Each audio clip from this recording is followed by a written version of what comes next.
Capablanca, one of the best endgame players of all time, was playing this position with the black pieces, and he figured out a way to make use of his 4-against-3 pawn majority on the queen side to win the game. I'm going to show you exactly how he did it. You guys can take these concepts, apply them to your games, and become a better endgame player. This is game number 9 in a series where we're going through this book, Capablanca's Best Chess Endings. Now, I have to be honest with you guys. Recently, the views on this series going through this book have kind of been going down and going down and going down. People are just not watching it like they were when we started the series. The reason I'm telling you this is because I don't make videos that people don't watch. Like, I don't want to make stuff that nobody's interested in. I want to make things that you guys enjoy and that are actually helpful and you're learning from. And so what I'm saying is I'm going to give it like 2 or 3 more episodes. But if people continue to not click and not watch these videos, I'm going to stop. I'm going to stop it. I'm not trying to be flaky. I'm not trying to, be inconsistent or not follow through. I just want to make stuff that you actually want to watch. And that's okay. If you're like, nope, I'm bored. I'm done with Endgames. I want to do something else. I'll find something else to do. So please, this is your moment. If you want this series to continue, you have to let me know. You got to click on it. You got to watch it all the way through. You got to leave a comment, a super chat, like, share it with a friend, like whatever you got to do. But you got to, let me know. And if not, that's okay. Like, I'm not trying to force people to watch endgame videos if this is not what you want. I'm just letting you know that's the direction it's going because people just have stopped watching, it looks like. So please let me know if you like this. Having said that, how did Capablanca win this endgame? So I'm going to show you quickly, as usual, how we ended up here. Remember, Capablanca is playing with the black pieces. He goes with this kind of interesting line, the Cosio defense, where you bring the knight to e7. It's not normal. Normally, the knight goes to f6, but it's pretty solid, and there's nothing wrong with it. And remember, back when Capablanca was playing, there wasn't all the opening theory that we have nowadays. People kind of just did whatever they wanted. Like, look at what he's doing here. He's doing like the London pawn pyramid, but on the king side. It's fine. Like, it didn't matter. Nobody really knew the reason that was bad. There was no refutations or anything. You could just do whatever you wanted. So that's what he's doing. And Capablanca was totally fine with trades. His opponent is trading a lot. He doesn't really care. And then they continue to trade some more. And it's interesting, his pawn structure is actually kind of messed up. But watch what happens after this series of trades. He fixes the pawn structure, which is obviously his opponent made that decision to trade. But at the end of the day, we get this 4-against-3 pawn majority. Now, this is a really big deal because when you're playing endgames, you want to look for areas of the board where you have a pawn majority because that's the only way you can usually make passed pawns in chess, right? Pawns that can become queens. So Capablanca has 4-against-3 here. His opponent has 4-against-3 over here, right? So you can kind of split the board in half and you can see that. So what's the first thing that he does? Brings the king towards the center. If you're not sure what to do in an endgame, bring your king to the center. It's going to be a good decision like 9 times out of 10, okay? The next thing he does is starts pushing his pawns where he has the majority. Makes sense, right? That's where you can get a passed pawn. Start pushing them.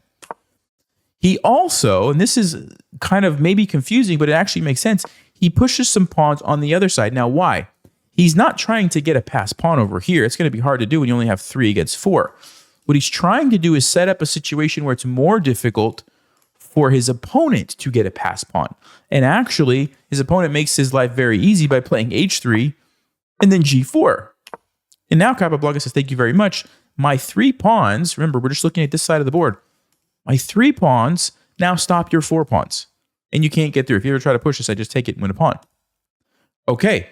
White was probably thinking, yeah, that's fine, but I mean, how's he going to push and get a queen? Like, I have all these pawns, I have my king, I have my rooks. Like, there's no way he's going to get through, right? There's no way. Well, watch what happens. Rook to f7, and he doubles up. Now, some of you might be tempted to double up here and attack this, which is kind of makes sense, except it's already going to be defended, and then what are you going to do? You have no more pieces left. So what does Capablanca do? He focuses on the area of the board. Remember, and I keep saying this, I know, where he has the pawn majority, because this is where he's going to be able to create a passed pawn. Okay, king moves up. He plays a4. He takes back with the pawn or the rook. What do you guys think? Aha, trick question. He doesn't take back. He throws in the in-between check to kick the king out. Notice that the king has to leave now. And now he takes back with the rook. He doesn't want to take with the pawn and block his rooks off and isolate the pawn. No, he wants to invade on the open file, right? Open files are important at the end of the game. White says, all right, I'm going to go here since trading obviously wouldn't have helped him get the file. Capablanca says, no, we're trading a pair of rooks whether you like it or not. And then he goes to here. Now, I want to point something out to you. A few moves ago, when I first showed you this endgame, it was about equal. It was a small advantage for black. But now, -5. That's like being up a rook in chess. -5 for black. He's totally winning just a few moves later. How did that happen? It was a series of very small things. I want you to pay close attention. Step 1, brings his king to the center. Step 2, starts pushing the pawns on that side. Step 3, prevents his opponent from creating any passed pawns. He has nothing to worry about on this section of the board now. Step 4, opens up a file, and he is the only one who can control it because he's got 2 rooks and white only has 1. So he takes over control of the file and then gets his rook on the second rank, which is also a very powerful thing. And after doing all of those small little things, Stockfish is like, yeah, black's just winning. It's just over. This is how strong players win endgames that seem totally equal. They get little, all these tiny advantages that add up to a win. Okay, that's what you have to understand. King D1, I mean, what is white going to do? There's nothing to do.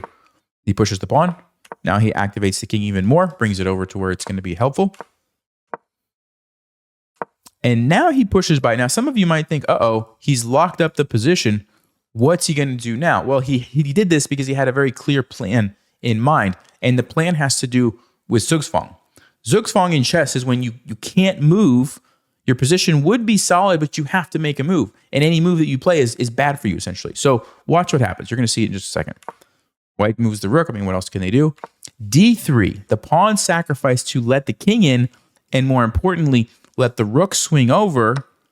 And now you see the power of that rook on the second rank. It's cutting off the king. He's going to start gobbling up the pawns.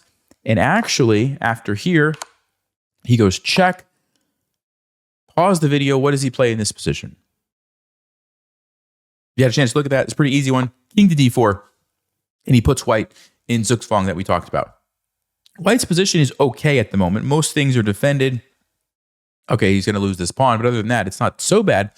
But any move that he makes is actually going to lose him the rook. If you move here, check, you lose your rook. Okay, I don't want to do that, right? I'll move my king back here and said, no, you can't. Okay, I'll move my king up. No, you can't. Okay, I'll move my rook over here. Well, you still lose your rook. Okay, I won't do that. I'll move my rook somewhere else. Wait a second. I can't move it anywhere. There's no moves. Any move loses the rook. So this is Zugzwang, okay? So again, it was a bunch of small little things that over time got to this kind of key position where his rook is on the second rank. And then it was just a question of, okay, how do I infiltrate and get my rook to come over here and then finish off the game? So really, there's not that much to it. It's just a lot of little things. All right, guys, remember, if you like these videos and you want to see me continue this series, you got to let me know. There's a lot of games in this book. There's 60 games. I am not going to make 60 videos if nobody's watching them. All right? So let me know. And if you do like this, I'll link the playlist over here so you can check out the previous episodes. Thank you, guys. I'll see you next time. As always, stay sharp, play smart, take care.